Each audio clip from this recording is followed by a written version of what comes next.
Shalom, queridos. Hoje é Gálatas capítulo 2. O nosso estudo discipulado MAIF.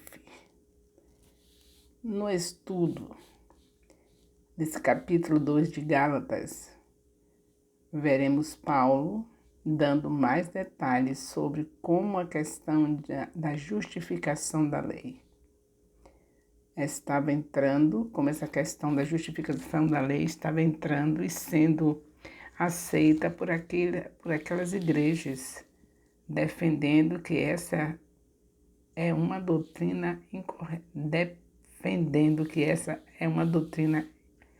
incorreta. Os seguintes assuntos são abordados aqui neste capítulo: a viagem de Paulo para Jerusalém, versículos de 1 a 5, as recomendações que Paulo recebeu e o respeito dele pelos apóstolos, 6 a 10. Paulo repreende Pedro, 11 a 15, versículos de 11 a 15, versículos de 6 a 10, de 11 a 15. Não existe justificação pela lei, versículo 16 a 21. Como é de costume, nós vamos estudando sempre nesse discipulado e vemos alguns pontos e também alguns desafios do capítulo para nós estudarmos. Cada estudo desse tem esses desafios. A viagem de Paulo para Jerusalém. Essa viagem de Paulo a Jerusalém, ao que tudo indica, foi a viagem onde aconteceu o Concílio de Jerusalém, relatado em Atos 15. Não foi a segunda viagem de Paulo, ele já havia feito outras. Viagem com Barnabé para apresentação, Gálatas 1:18, Atos 9:26 a 27. Viagem com Barnabé para aliviar a fome da igreja de Jerusalém, Atos 11, de 27 a 30. Viagem do Concílio de Jerusalém, Atos 15, e conforme a interpretação de Gálatas 2. Então, esse estudo, e como todos os estudos, não fica só no livro, a gente tem as confirmações em outros livros, como Atos, né? Não é somente falar aqui Gálatas, mas a gente vai buscar também versículos de outros capítulos, de outros livros que também sustentam o que está se falando aqui em Gálatas. É o caso de nós estamos dando referência de Atos, porque faz o reforço do estudo que estamos fazendo em Gálatas. Nessa viagem, Paulo relata que expôs o evangelho que estava pregando entre os gentios.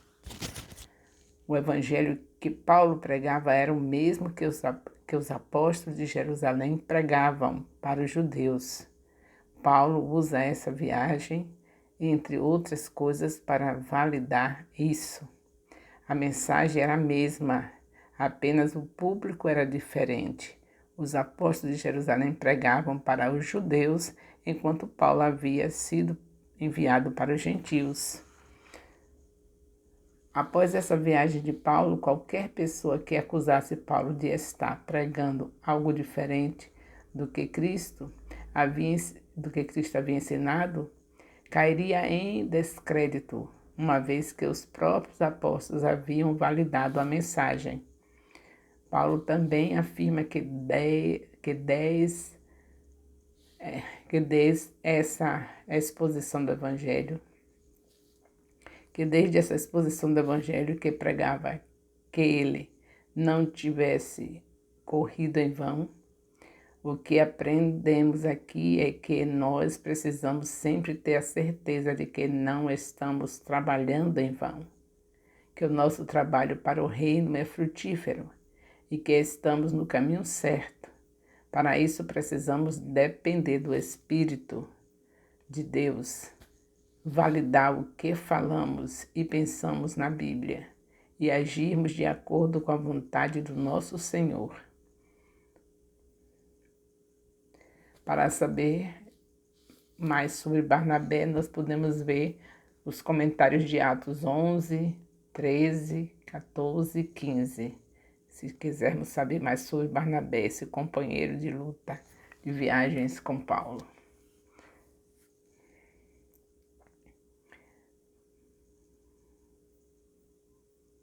Podemos notar que Paulo fala sobre os apóstolos com profundo respeito, mesmo que algumas frases mais tarde vá relatar sobre como compreendeu a Pedro.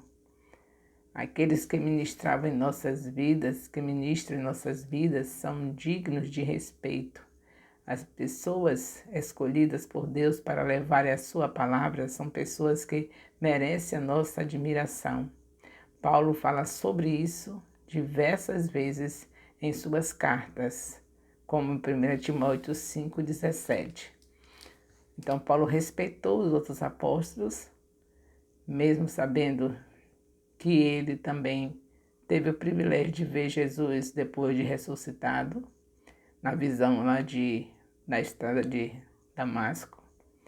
Então, ele também estava bem capacitado por Deus, porque teve o privilégio de ver Jesus ter aquela visão tremenda que nós conhecemos pela Bíblia. Mas mesmo assim, ele não se achou o melhor dos melhores, mas ele respeitava os outros apóstolos que não tiveram a visão que ele teve, porém viveram com Jesus em um discipulado de 3 anos. Então foi muito relevante o que os outros apóstolos passaram com Jesus, 3 anos. Mas em questão de segundos, Paulo teve a visão desse Jesus de uma maneira tão impactante que valeu como se fossem os 3 anos que os outros tinham passado. Louvado seja Deus por isso. Então, Paulo sempre respeitou e é essa obrigação de todos nós termos respeito pelas pessoas que são chamadas por Deus para ministrar aos nossos corações.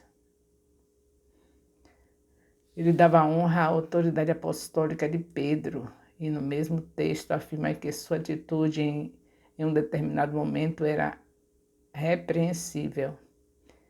O caso aqui que Pedro vinha comendo com gentios, tendo comunhão com eles em Antioquia, até a chegada de alguns judeus convertidos.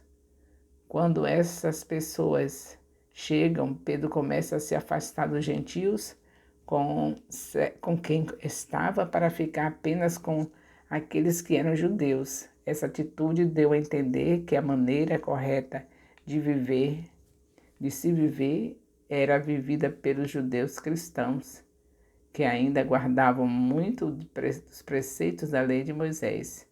Então essa atitude de Pedro não foi legal.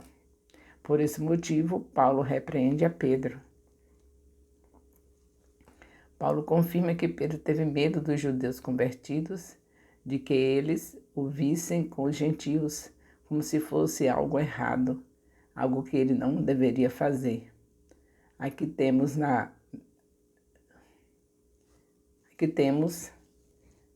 essa opinião sobre 2 aprendizados nessa situação aqui. O primeiro é de que não devemos fazer acepção de pessoas. Não é porque uma pessoa é considerada diferente por um certo grupo que ela deva ser colocada de lado, que foi o que Pedro fez. Pedro estava deixando os gentios de lado por conta dos judeus.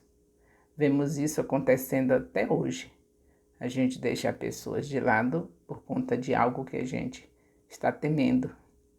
Como igreja não sabemos lidar com alguns grupos de pessoas que julgamos diferente de nós. Aliás, muitas vezes não sabemos lidar nem mesmo com as pessoas de outras doutrinas. E isso não é bom. O segundo fato é que não devemos nos moldar ao que as outras pessoas pensam. Devemos viver conforme Cristo nos pede, conforme a palavra nos ensina, como o Espírito nos direciona. Se tentarmos nos moldar ao padrão do mundo, ao padrão das outras pessoas, e ignorarmos o que Deus está nos pedindo, estamos falhando com Deus. Esse capítulo encerra com a defesa de Paulo em relação à justificação pela fé e não pela lei. Como algumas pessoas estavam tentando trazer a lei para o âmbito da graça, Paulo lembra aos Gálatas que eles seriam salvos apenas pela fé em Cristo. Como de costume, Paulo é ainda mais enfático ao contrapor o ensino judaizante com a eficácia do sacrifício de Cristo. Qual teria sido o benefício da morte de Cristo se a nossa justificação se desse pela lei? Então Cristo teria morrido em vão. A resposta, Paulo mesmo dá: nenhum benefício teria a morte de Cristo se não tivéssemos sido salvos pela graça. Cristo teria morrido em vão, então. Então não podemos ficar de maneira nenhuma, nem naquele tempo, nem hoje, achar que somos salvos pela lei. Nós somos salvos por Cristo Jesus. Mesmo a lei sendo perfeita e boa, mas quem cumpriu a lei foi Jesus. Então Ele nos deu o direito de vivermos no céu com o nosso Deus e com Ele e com o Espírito Santo já se faz presente em nós desde agora, porque Ele pagou o preço para termos o seu Espírito, porque se não fosse assim nós não seríamos filhos. Somos filhos de Deus porque o que prova isso é porque temos o Espírito dele.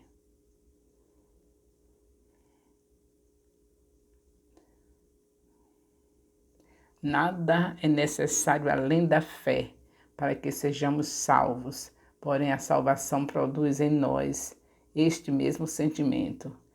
Não somos nós que vivemos, mas Cristo vive em nós. Isso muda todas as coisas. Então, se tenho fé, Cristo vive em mim, e se Cristo vive em mim, é claro que as obras de Cristo estarão na minha vida.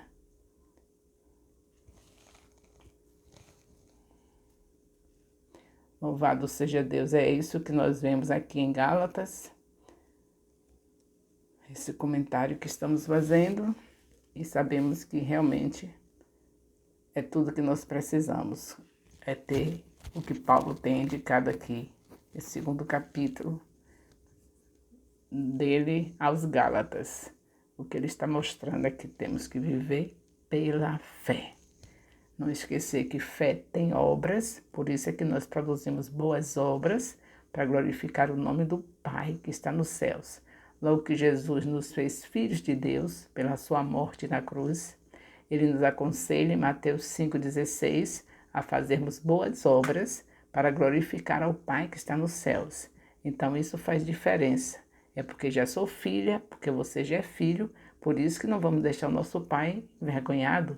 Ele é santo, santo, santo, e nós fazemos obras que glorifiquem e exaltem o nome dele. E se a gente quer saber quais são essas obras, basta a gente ir em Mateus capítulo 25, do versículo 31 a 46, e nós vemos como é que ele nos chama.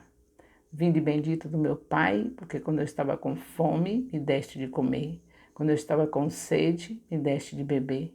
Quando eu estava nu, me vestiste. Quando eu estava enfermo e na prisão, me visitastes. Quando eu estava como estrangeiro, vieste ver-me e cuidar de mim. Então, a gente já sabe que as boas obras são essas, mas não é para salvação. É porque somos salvos e quem é salvo glorifica o nome do Pai. E se o Pai e o Filho e o Espírito Santo determinou que nós devemos amar a Ele sobre todas as coisas e ao próximo como a si mesmo, é claro que essas obras aqui têm que ser feitas mediante o amor.